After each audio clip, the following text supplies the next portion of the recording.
stunning 33 GTR KLO Sparkle Silver. This car is about to go back to its owner. Came to us a while ago as quite a light restoration, not a heavy one like what you see us do some of it. This car, minimal rust. Did need the engine bay sorting out, so I'll show you an example of what we do with our strut towers. So one of these strut towers was replaced, the other one absolutely fine. Now I've got a bit of a keen eye and I look at these two strut towers and I'm struggling to see which one's being replaced. We even go as far as to emulate the spot welds now, so we invested in a commercial grade spot welding machine, so when we're actually doing the installation we can actually follow the factory spot welds, so to the untrained or even the trained eye you're going to struggle with this one. Beautiful car, very solid. In a few minutes we'll take you through next door and I'll show you the floor on this. This one's a little bit different. So here it is underneath, silver 33 GTR. This is one I just showed you next door.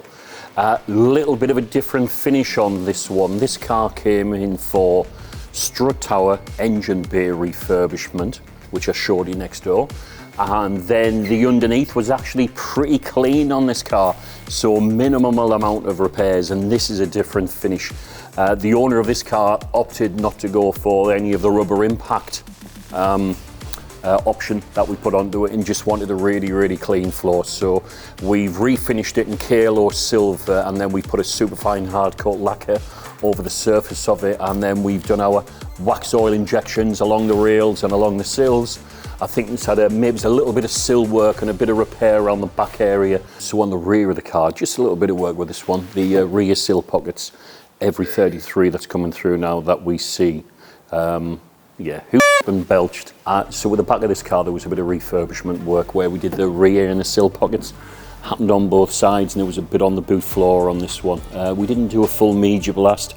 This shell was actually pretty clean at the time, so we kind of buzzed it back by hand, treated it with some rust inhibitor, and then sprayed it in glorious KLO silver underneath because the customer wanted that super sharp, super clean look, and this is exactly what it's created. KLO Sparkle.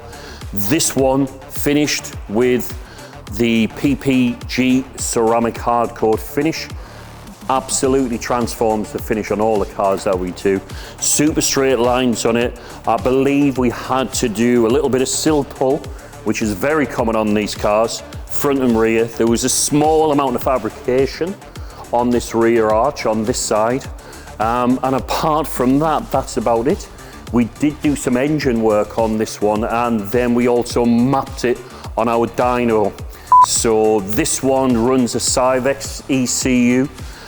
So if you're looking for any mapping to be done on any car that you've got, we do Cyvex, we do Link, we do Apexi, we do Max. We literally cover the full range, and not just on Skyline or GTR models either. So this one's been mapped up to a respectable 450 brake horsepower. The owner said he didn't really want to turn it into a fire-breathing monster. It's just a really good, super clean example. Sits very well, nice aftermarket wheels on it, and this car's about to go back to its owner. So on to the next one, and I'll show you the next one we did.